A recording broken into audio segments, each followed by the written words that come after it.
Aunty কি বানাও? পিঠা। এটা আবার কি পিঠা? এটা দেখ কি সুন্দর, এটাকে বলে ছিটা পিঠা। খেয়েছিস কখনো? না, ছিটা পিঠা কিন্তু আমি নামও কত শুনছি। দেখতে কেমন লাগছে? ও ডোসা ডোসা। হ্যাঁ,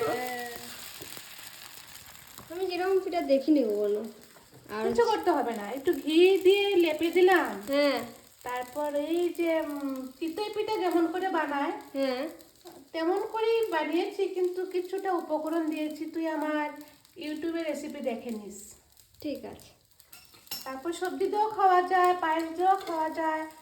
আজ তো আমি চিকেন দিয়ে খাবো।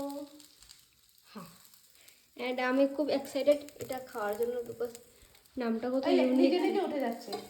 ছিটা পিঠা। হাত দিয়ে উঠে নেবো, ওই যে হাত দিয়ে উঠে নিচ্ছি। ওয়াও কি সুন্দর। দেখেছিস, নিজে নিজে উঠে যাচ্ছে। এই দেখো, এই অনেকগুলো বানিয়ে রেখেছি। দেখেছিস? হ্যাঁ, এখানে তো আরো আছে। হ্যাঁ, খুব তাড়াতাড়ি এবং খুব সহজে বানানো যায়। ঠান্ডার দিনে পিঠা ভাই কত টেস্টি কেমন লাগে। ধোয়া হচ্ছে? বেতলা সুন্দর খাইতে লাগে, একদম তালা দারুণ হইব। আমি অপেক্ষা করিয়া আছি মোবাইলটা রাখার পরে আমি টুটফুট খাওয়ার লাগিয়া। মাংস রান্না করা আছে, মাংস দিয়ে খাবি? ঠিক আছে ঠিক আছে।